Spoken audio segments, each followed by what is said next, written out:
Most people think they're prepared. They open a cupboard, see shelves full of food, and immediately feel reassured. There are snacks, boxes, cans, packets, something in every corner. At first glance, everything looks fine. But here's the uncomfortable truth. A full pantry and a useful pantry are not the same thing, and people usually discover that at the worst possible moment. Not when stores are full, not when deliveries arrive on time, not when everything is convenient. They discover it when food suddenly matters more than usual. That's when mistakes become visible. And the first mistake is probably the most common of all: buying what you like instead of buying what works. Now don't misunderstand this.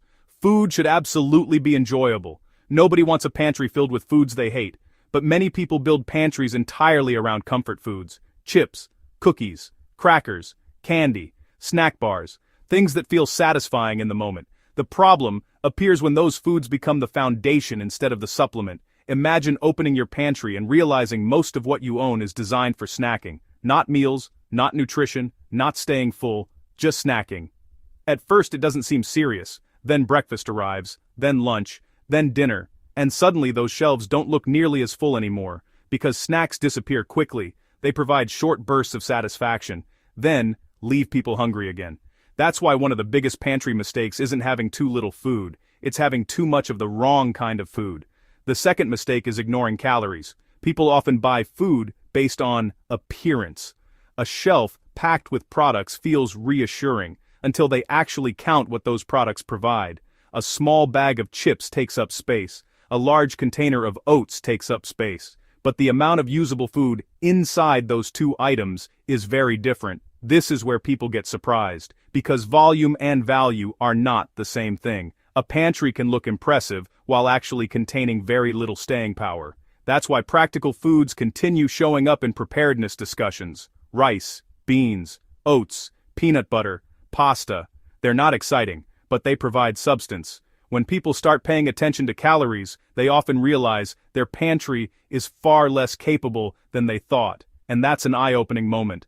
The third mistake is failing to rotate food. This happens constantly. People buy supplies, stack them neatly, feel organized, then forget about them. Months pass, sometimes years. Everything looks great from the outside, until they finally need something. Then they discover it expired long ago, or the quality declined, or the packaging failed. This is one reason experienced pantry builders follow a simple principle: store what you eat what you store, because food isn't helping anyone while sitting untouched for years. A rotating pantry stays fresh, useful, relevant, and most importantly, familiar. That's another overlooked point. People should know how to cook and use the foods they store. Otherwise, they're creating a different problem. The fourth mistake is depending too heavily on refrigeration. This catches people off guard every time, because refrigerators feel permanent. They're always there, always running, always keeping food safe, until they aren't. Now, imagine opening your fridge after a long outage. Suddenly many foods have a countdown attached to them. Fresh products become temporary, frozen products become uncertain, and that's when people realize how much of their food depended on electricity. A pantry should provide options that don't require constant refrigeration, not because refrigerators are bad, because dependence creates vulnerability. The more options you have outside the refrigerator, the stronger your pantry becomes. The fifth mistake is ignoring water requirements. This one surprises people, because they're focused on food, not preparation. Take rice. Rice is fantastic, but rice usually requires water. The same applies to many dried foods, and that's where planning matters. A pantry isn't just about what you buy, it's about what those foods require. Can they be prepared? Do they need significant water? Do they require lengthy cooking? These questions become much more important during disruptions. Many households discover they planned for storage, but not for preparation, and that's a very different thing. The sixth mistake is having no variety. At first, variety sounds like a luxury. It isn't, it's practical, because people get tired of eating the same thing repeatedly. Food fatigue is real. A pantry built around one or two foods may look efficient, but after several days, enthusiasm disappears. Meals become repetitive, appetite drops, and morale suffers. That's why variety matters. Not endless variety, useful variety. different textures, different flavors, different meal options. The goal isn't to build a grocery store, it's to create flexibility, because flexibility keeps food useful longer. And the next mistake is one that almost everybody makes without realizing it. A mistake that causes people to feel prepared right up until the moment they discover they aren't.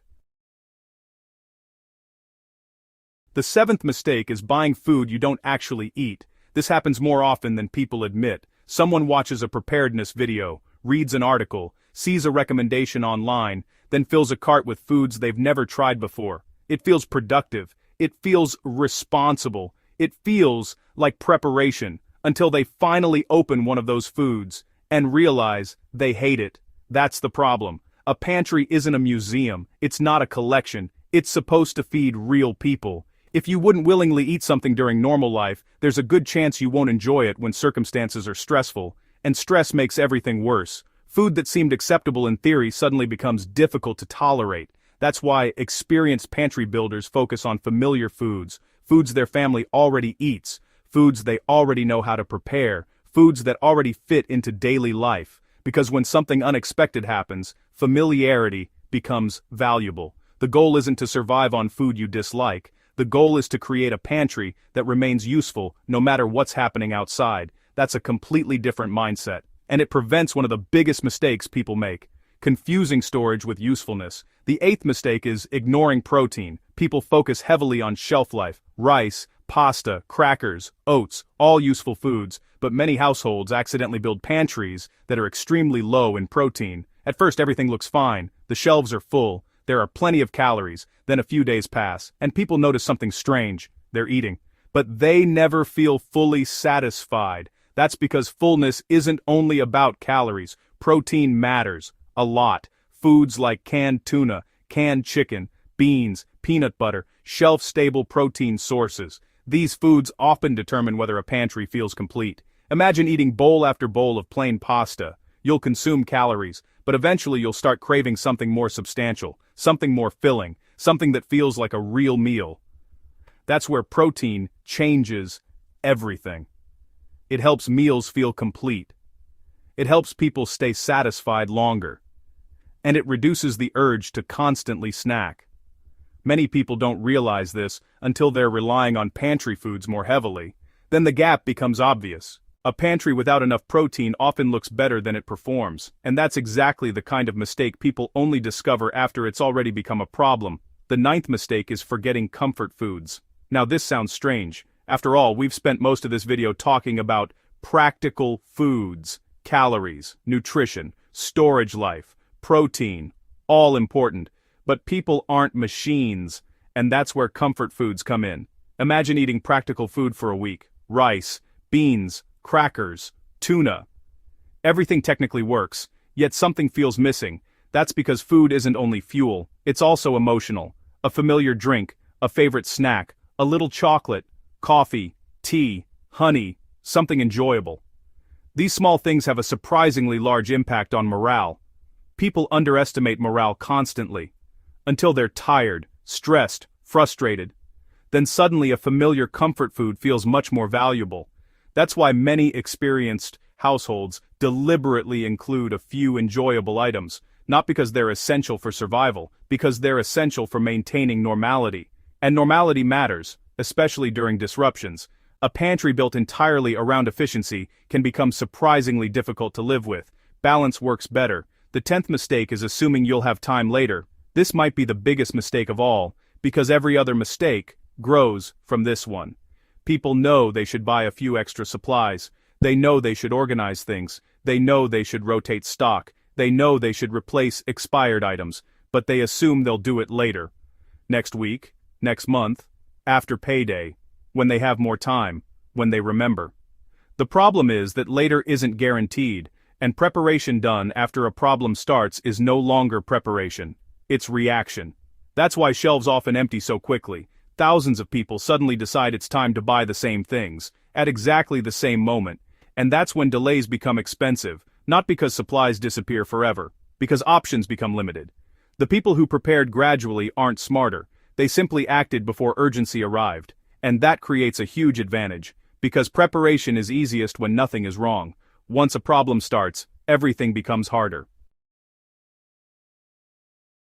Now, let's put all these mistakes together. Imagine two households. Household A has a pantry that looks impressive, shelves packed with snacks, random boxes, foods bought because they were on sale, foods nobody actually eats, expired products hiding in the back, very little protein, very little planning. At first glance it looks full. Now imagine household B, not larger, not more expensive, just organized differently. Rice, beans, oats, peanut butter, tuna, chicken, crackers, comfort foods, rotated regularly. Foods the family already eats, foods everyone knows how to prepare. The difference between these two households doesn't seem dramatic, until stores become difficult to access. That's when everything changes. Household A starts discovering problems. Food runs out faster than expected, meals become repetitive, expired products appear, people start realizing they own food, but not necessarily useful food. Household B experiences something completely different, not because they have unlimited supplies, because their pantry was built intentionally. Every item serves a purpose, every item fits into a meal, every item is familiar, and that's what preparedness actually looks like. Not giant stockpiles, not dramatic bunkers, not endless shelves, just thoughtful planning. That's why pantry mistakes are so dangerous. They create false confidence. People look at a full shelf and assume they're ready. But readiness isn't measured by how much food you own. It's measured by how well that food works. Can you eat it? Will you eat it? Can you prepare it? Does it provide nutrition? Does it provide variety? Does it support real meals? Those questions matter much more than the number of cans on a shelf. And that's where many households get surprised, because a pantry can look impressive while still having major weaknesses. The good news is that these mistakes are easy to fix. Add protein, rotate supplies, store foods you actually eat, reduce dependence on refrigeration, include some comfort foods. Think about preparation requirements, build variety. Most importantly, start before you feel urgency. Small improvements made today are worth far more than rushed decisions made later, because the purpose of a pantry isn't to impress anyone, it's to work, quietly, reliably, day after day. And when food suddenly matters more than usual, that's when the difference becomes obvious, not between people who prepared and people who didn't, but between pantries that looked ready, and pantries that actually were.